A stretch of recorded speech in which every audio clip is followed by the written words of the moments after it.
Ce soir, nous allons nous détendre et nous apaiser avec une douce relecture de la vie d'Atlas, le puissant titan de la mythologie grecque antique. Avant de commencer notre voyage de ce soir, je t'invite à t'abonner à la chaîne YouTube pour ne manquer aucune de nos prochaines histoires apaisantes. De son rôle dans la titanomachie jusqu'à sa tâche éternelle de soutenir le ciel, cette histoire explore sa force, son endurance et sa sagesse. Aux premières heures silencieuses du temps, bien avant que les montagnes ne s'élèvent et que les océans ne s'étendent à l'infini, il n'y avait que le calme. Le cosmos était une toile vaste et encore vierge. Seules quelques étoiles, éparpillées comme des murmures dans le néant infini, diffusaient une lueur discrète. L'air était doux, ni chaud, ni froid. De cette immensité sans fin émergea Gaïa, la terre. À ses côtés se tenait Ouranos, le ciel. Ensemble, ils furent les premiers, l'union de la terre et du ciel, de la stabilité et de l'infini, un lien tissé dans l'essence même de l'univers. Alors que les étoiles pulsaient doucement au-dessus d'eux, Gaïa prit la parole. « Ce monde que nous avons façonné est vaste, mais il est vide, dit-elle, son regard parcourant les terres endormies. Que vaut la création sans vie pour s'épanouir ? Ouranos baissa les yeux vers elle avec tendresse. Tu as raison, mon amour. La beauté de la terre mérite d'être partagée. Peuplerons ce monde de vie, d'enfants à notre image, qui porteront en eux l'étincelle de la création. Ainsi, sous la lumière bienveillante des étoiles, les graines de leur union furent semées. De cette union naquirent 12 enfants, connus sous le nom des Titans. Et, avec le temps, ces titans eurent à leur tour des enfants. Parmi eux se trouvait un jeune titan nommé Atlas. Dans les jours dorés de sa jeunesse, Atlas parcourait les étendues encore vierges du monde avec ses frères et sœurs. Les montagnes étaient leur terrain de jeu, les rivières leurs courses effrénées et les forêts leur refuge sacré. Ensemble, ils exploraient ce nouveau monde, laissant leur empreinte à chaque pas. Un matin lumineux, les jeunes titans se rassemblèrent dans une large vallée ouverte.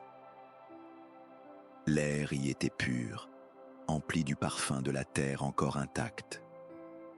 Le ciel s'étendait à l'infini au-dessus d'eux. Prométhée, l'un des frères d'Atlas, lança un défi, créer la plus merveilleuse des merveilles de la terre. L'excitation gagna les cœurs, et chacun des jeunes titans accepta avec ardeur, désireux de prouver ses talents. Prométhée empila des pierres, élevant des formes élancées, pareilles à une forteresse. Ménétios, un autre frère d'Atlas, tenta de sculpter des falaises acérées. Atlas, lui, tourna son regard vers l'horizon. Il s'agenouilla, ses mains s'enfonçant fermement dans la terre, et il commença à soulever. Dans un grondement profond, le sol lui-même s'éleva sous sa force, formant une immense montagne. La montagne montait toujours plus haut, comme si elle voulait caresser les nuages. Ses frères et sœurs s'arrêtèrent pour contempler la scène, admiratifs, leur création éclipsée par la grandeur de l'œuvre d'Atlas. Mais leur émerveillement fut interrompu par la voix impérieuse d'Ouranos. « Assez de frivolité, déclara-t-il, d'un ton chargé d'autorité. Vous avez démontré votre habileté et votre force, mais souvenez-vous, mes petits enfants, le but de la création n'est pas la joie ni la célébration, c'est l'ordre. Chacun de vous porte en lui une part de l'avenir de ce monde, et il est de votre devoir de le protéger. Les jeunes titans se turent, écrasés par le poids des paroles d'Ouranos. La légèreté de leur défi laissa place à un silence plus grave, empli d'une étrange solennité. Ouranos s'avança, son regard balayant les jeunes titans rassemblés, avec un œil critique. « Prométhée, ta sagesse façonnera l'esprit des mortels. Tu leur enseigneras l'usage du feu et le chemin de l'innovation. Ménétios, ta force et ton esprit ardent seront à la fois l'épée et le bouclier de ce monde. Et toi, Atlas ?» Il posa une lourde main sur l'épaule d'Atlas. « Ta force est inégalée. Un jour, tu soutiendras les cieux eux-mêmes, reliant la terre et le ciel. Tu seras le pilier sur lequel reposera ce monde. » Les frères et sœurs d'Atlas observèrent leur aïeul s'éloigner. Dans le silence qui suivit, ils échangèrent des regards inquiets, incertains du véritable sens des paroles d'Ouranos. Au bord de la vallée, Cronos apparut. Les bras croisés fermement sur sa poitrine, son regard suivait la silhouette d'Ouranos, chargé de mépris. « L'ordre, murmura-t-il, sa voix basse mais brûlante de frustration. Mon père parle d'ordre, mais son règne étouffe la vie elle-même. La création devrait être une liberté, non des chaînes. » Le jeune Atlas regarda son oncle, remarquant la tension dans son port et l'amertume dans ses mots. « Mais, oncle Cronos, le règne de grand-père garantit l'équilibre, » répondit Atlas. « Sans cela, le chaos régnerait. » Cronos se tourna vers le jeune titan, son expression acérée. « Équilibre, voilà un mot qu'il brandit pour mieux nous maintenir en laisse. Sa poigne est trop forte, Atlas. Un jour, elle se brisera. » Sa voix s'adoucit, mais la pointe d'insatisfaction demeurait. « Tu es fort, mon neveu. Mais la force sans la réflexion n'est qu'un outil pour les desseins des autres. » Atlas ne répondit pas. Il préféra tourner son regard vers les montagnes qu'il avait dressées de ses propres mains. Pour lui, l'harmonie entre la terre et le ciel était parfaite, un ordre digne d'être préservé. Au fond de lui, il gardait les paroles de son grand-père comme un guide, ressentant le poids d'un destin qui s'étendait bien au-delà des sommets. Pourtant, les murmures de Cronos résonnaient en lui, comme un orage lointain à l'horizon.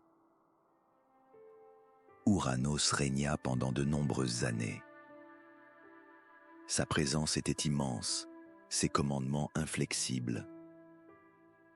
Certains ressentaient que sa domination sur le cosmos devenait oppressante. Les titans, bien que puissants, supportaient le fardeau de la volonté inflexible de leur aïeul. Ouranos exigeait l'ordre, mais son règne laissait peu de place à la liberté de créer ou de s'épanouir. Sous la surface, l'insatisfaction grandissait, portée en silence, mais avec ferveur par Cronos, le plus jeune des titans de la première génération. Atlas, fidèle à l'équilibre naturel, se trouvait souvent partagé entre son admiration pour la stabilité d'Ouranos et son malaise face à son autorité implacable. Un soir, alors que les étoiles entamaient leur lente danse à travers le ciel, Cronos rejoignit Atlas au sommet de la montagne qu'il avait façonnée. « Ta force est inégalée, neveu, » commença Cronos. « Les montagnes que tu élèves atteignent des sommets toujours plus vertigineux. Mais dis-moi, ne ressens-tu pas, toi aussi, poids de sa domination qui nous écrase tous ?» Atlas tourna son regard vers son oncle, son front se plissant légèrement. « Grand-père garantit l'ordre, » répondit-il. « Sans lui, le chaos déferlerait et détruirait tout ce que nous avons construit. L'équilibre vaut bien ce fardeau. » Cronos laissa échapper un rire sombre, ses yeux brillant d'un éclat vif et inquiet. « L'équilibre, tu appelles cela l'équilibre ? Regarde autour de toi, Atlas. Les Cyclopes, nos propres frères, sont ensevelis dans le Tartare. Les Hécatonchires sont enchaînés dans les ténèbres, car il craint ce qu'ils pourraient devenir. Est-ce là l'harmonie que tu révères tant ? » Atlas hésita, ses mains se resserrant autour d'un rocher à ses côtés.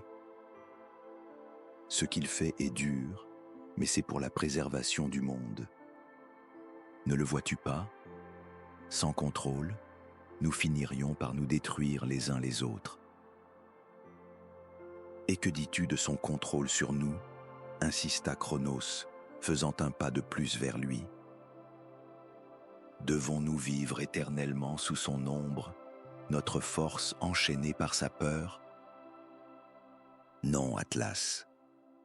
Il existe un autre chemin, un chemin où nous sommes libres de façonner le monde sans sa tyrannie.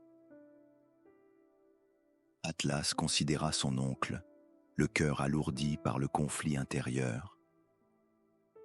Il admirait la résolution de Cronos, ressentait même une certaine proximité avec son audace. Pourtant, quelque chose dans ses paroles le troublait profondément. « Et que ferais-tu, oncle ?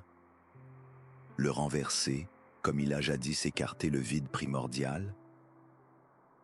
Ne serait-ce pas simplement remplacer une ombre par une autre ? » Cronos esquissa un faible sourire, bien que l'amertume pointe dans le coin de ses lèvres. « Le moment venu, tu comprendras, neveu. Nous ne pouvons avancer en restant enchaînés aux liens du passé. Mais lorsque le ciel s'effondrera, je me souviendrai de la place que tu auras choisie. » La rébellion éclata rapidement. Gaïa, furieuse contre Ouranos pour avoir emprisonné leurs enfants, offrit son aide à Cronos. Elle façonna une faux de pierre impénétrable et la plaça entre ses mains avec une injonction silencieuse. « Fais ce qui doit être fait. » Atlas, bien que réticent, prêta sa force à Cronos. Il se tint aux côtés de son oncle et des autres titans qui s'étaient ralliés à sa cause. L'instant fut bref mais décisif. D'un seul coup, Cronos renversa Ouranos.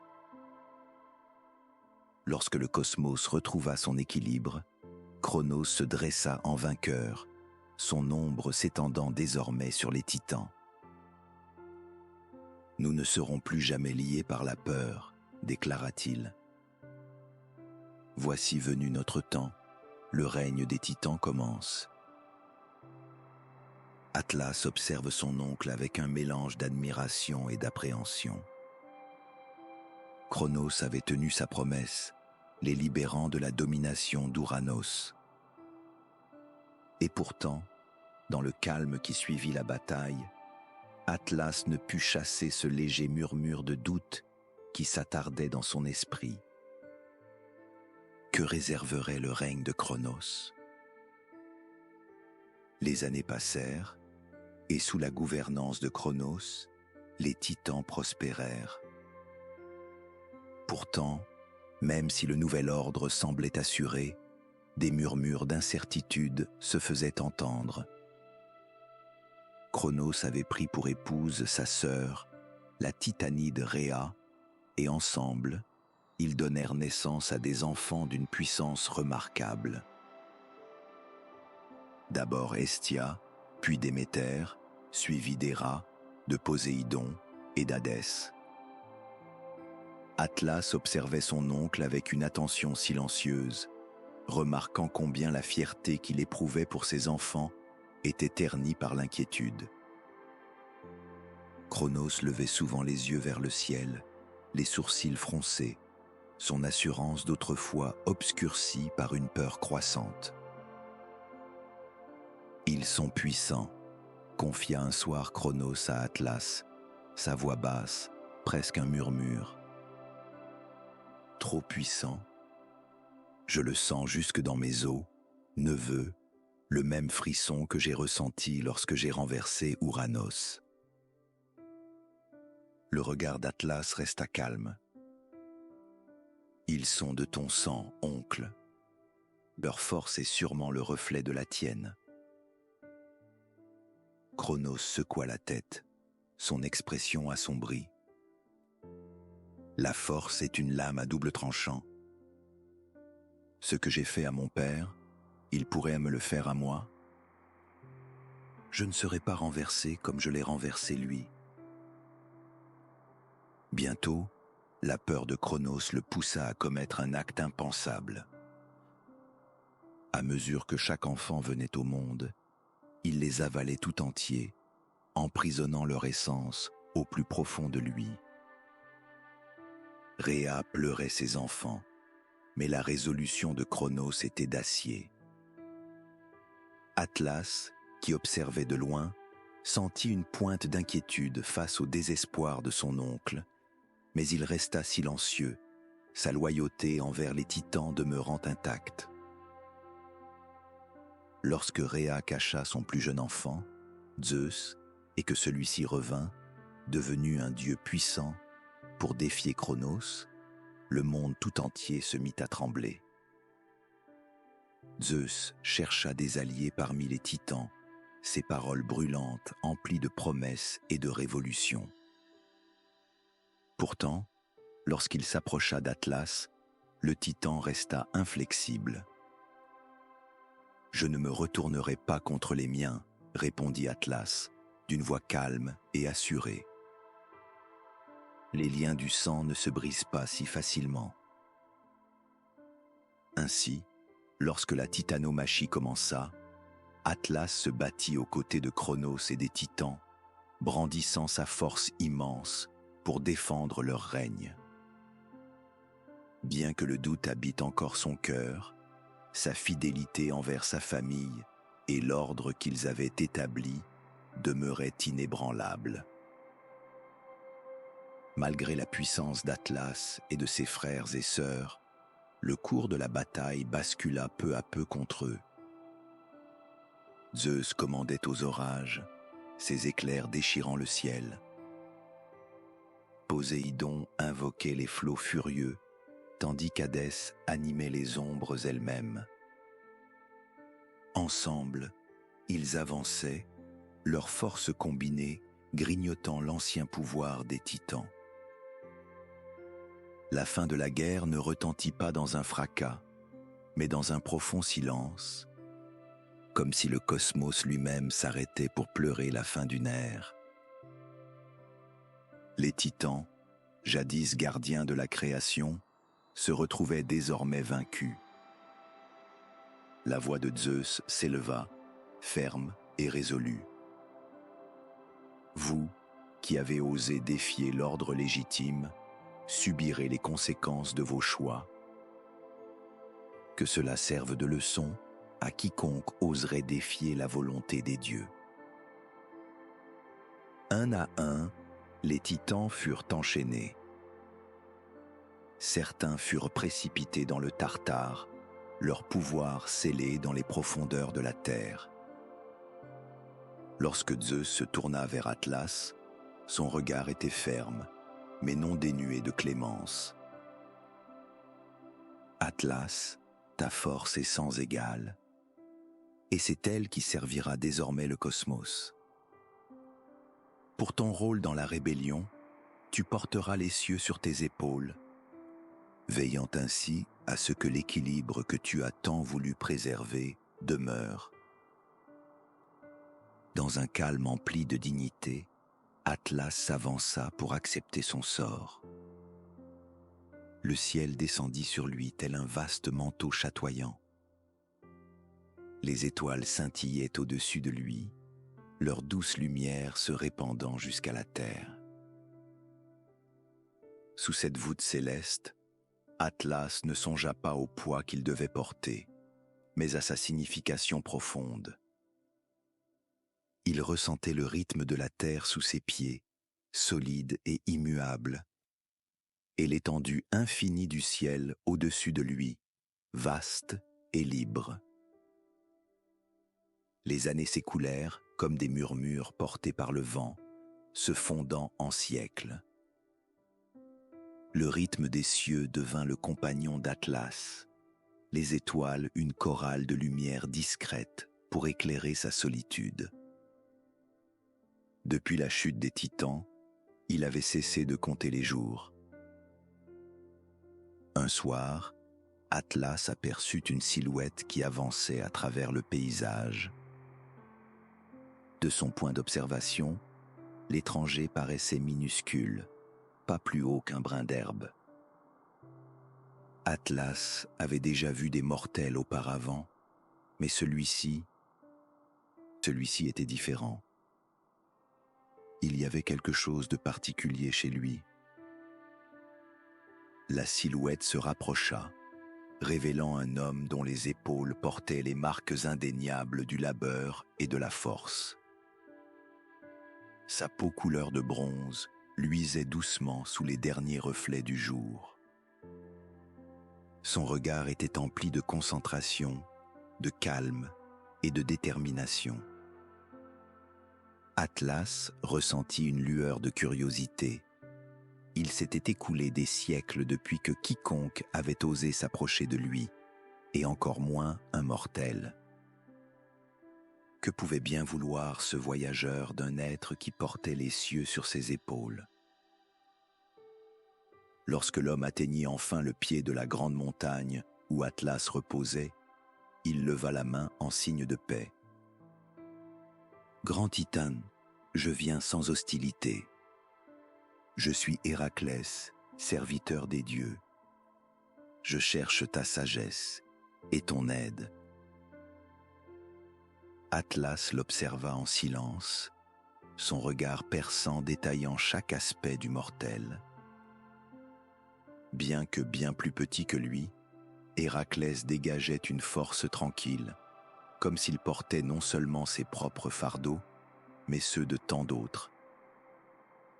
Et ainsi, le Titan écouta, intrigué par cet homme qui se tenait devant lui. « Grand Atlas, commença Héraclès en inclinant la tête avec respect. J'ai parcouru un long chemin à la recherche d'un trésor que seule ta sagesse peut me révéler. Les dieux m'ont confié la tâche de retrouver les pommes d'or des Hespérides. Elles reposeraient dans un jardin sacré, hors de portée de tout mortel. » Atlas pencha légèrement la tête, son regard toujours aussi impassible. Il ne répondit rien, laissant Héraclès poursuivre. « Je sais que cette tâche dépasse mes forces à moi seul, admit Héraclès.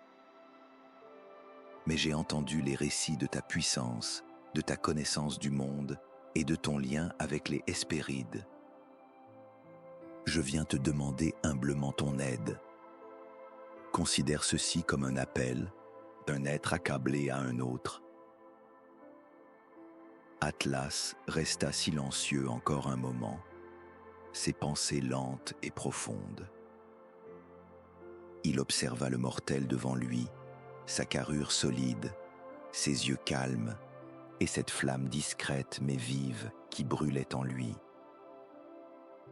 Ce n'était pas un homme en quête de gloire, mais un homme qui comprenait le poids de sa mission, qui avait déjà porté 1000 épreuves et s'apprêtait à en porter 1000 de plus.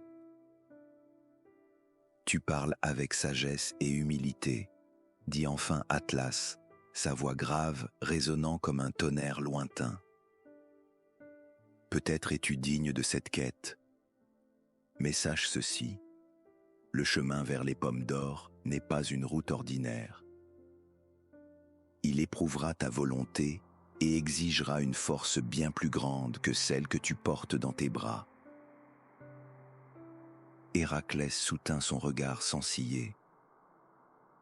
Je suis prêt à supporter tout ce qu'il faudra. Atlas laissa apparaître un léger sourire. Alors peut-être t'aiderai-je. Voyons si tu es aussi résolu que tu le prétends. Pour comprendre l'épreuve qui t'attend, il te faut d'abord ressentir le poids des cieux, déclara Atlas. Prépare-toi. Héraclès acquiesça d'un hochement de tête, se préparant avec une détermination tranquille. Lentement, Atlas s'agenouilla, sa silhouette massive se courbant avec une grâce inattendue.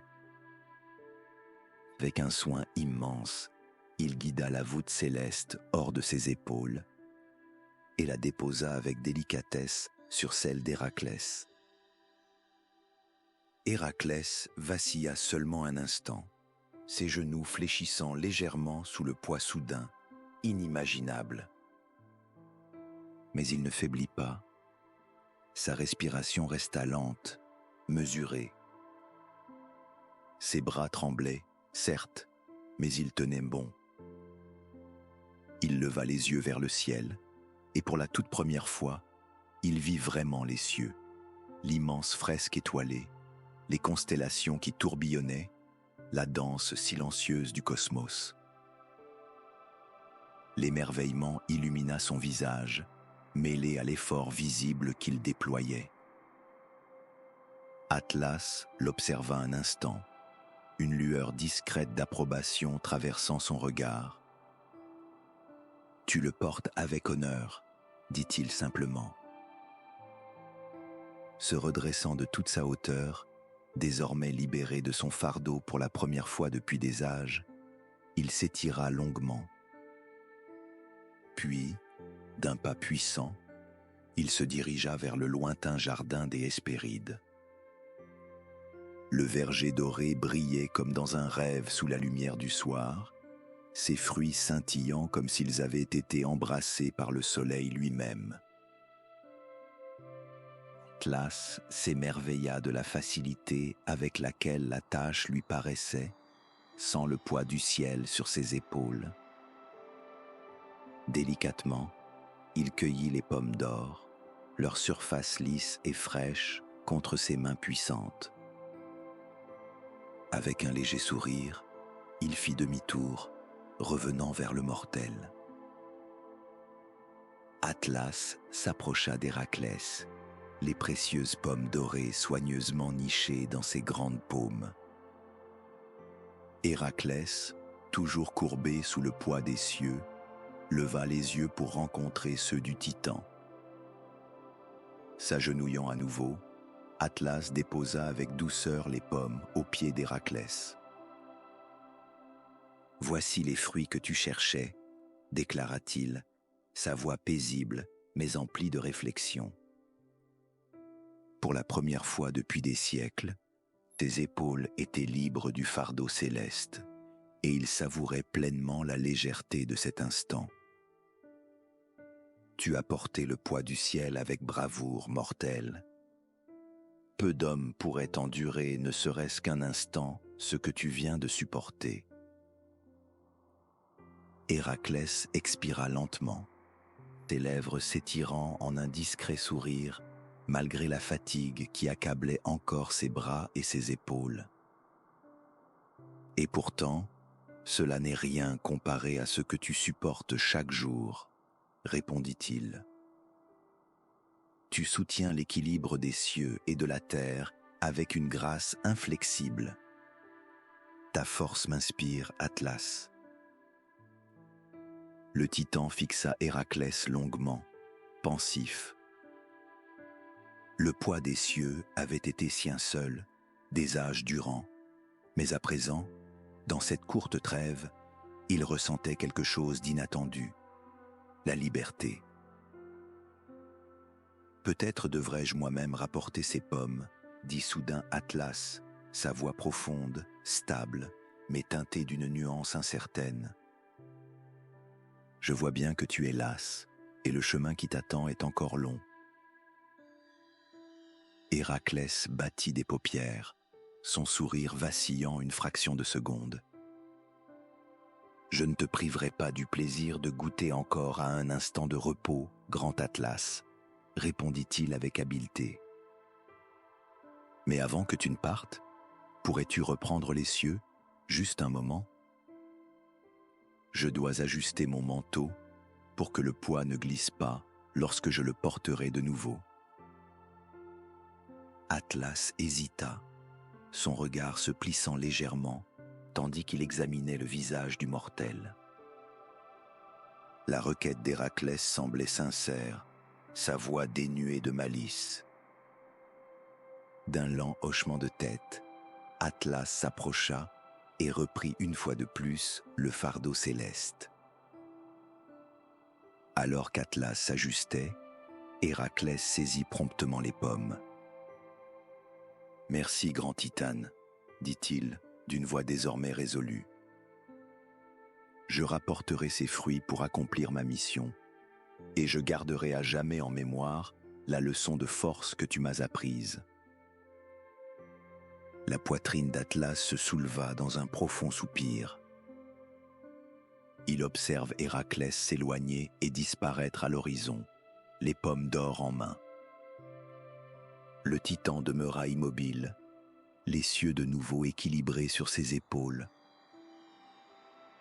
La liberté, semblait-il, n'était pas pour lui. Un jour, une autre silhouette apparut à l'horizon. D'abord, Atlas crut que c'était Héraclès qui revenait. Mais à mesure que la silhouette s'approchait, il comprit que c'était quelqu'un d'autre. Lorsque l'homme atteignit la base de la grande montagne, il s'arrêta, levant les yeux pour croiser le regard du titan. Bien que réduit à une taille dérisoire face à l'immensité d'Atlas, il n'y avait aucune crainte dans ses yeux. Inclinant la tête, il parla d'une voix calme. « Grand Atlas, je cherche passage à travers ton domaine. Je suis Persée, serviteur des dieux, et voyageur guidé par leur volonté. » Les yeux d'Atlas se plissèrent tandis qu'il jaugeait le mortel. « Pourquoi devrais-je t'accorder le passage ? Trop souvent, les hommes foulent ces terres en quête de ce qui ne leur appartient pas. » Persée demeura serein. « Je ne viens causer aucun mal, ni prendre ce qui ne m'a pas été offert. Mais les dieux m'ont confié ceci. » Avec précaution, il plongea la main dans sa besace et en sortit un paquet enveloppé de tissu. Ici repose la tête de Méduse, dont le regard pétrifie tout être vivant. Je ne la dévoile pas par malveillance, mais comme instrument de la volonté divine. Atlas se raidit à l'évocation de Méduse, et pour la première fois, une ombre de doute traversa ses traits puissants. Tu parles de volonté divine, et pourtant les desseins des dieux sont rarement empreints de bonté. Si tel est mon destin, alors qu'il en soit ainsi. D'un geste lent et mesuré, Persée déplia le tissu, révélant la tête de Méduse. Même les paupières closes, elle irradiait une puissance glaciale et ancestrale. Atlas contempla le visage figé, son expression mêlant résignation et sérénité, comme s'il avait toujours su que ce moment viendrait. La transformation débuta avec douceur, la terre frémissant sous les pieds du Titan, alors que son immense corps commençait à se métamorphoser. Ses jambes fusionnèrent avec le sol, s'élevant en pic vertigineux. Ses bras s'étendirent, devenant crête et vallée. Ses larges épaules s'adoucirent pour former les fondations d'une chaîne de montagnes. Le ciel qu'il avait porté des éons durant reposait désormais sur les cimes rocheuses. Et tandis que son visage se figeait dans la pierre, il conservait une expression de tranquillité profonde. Les étoiles scintillaient au-dessus de lui, projetant leur lumière sur les montagnes nouvelles, comme pour rendre hommage à celui qui les avait portées si longtemps. Atlas, autrefois pilier de force, était devenu un avec la terre qu'il chérissait tant. Sa transformation, un témoignage éternel du lien sacré entre le ciel et le monde d'en bas.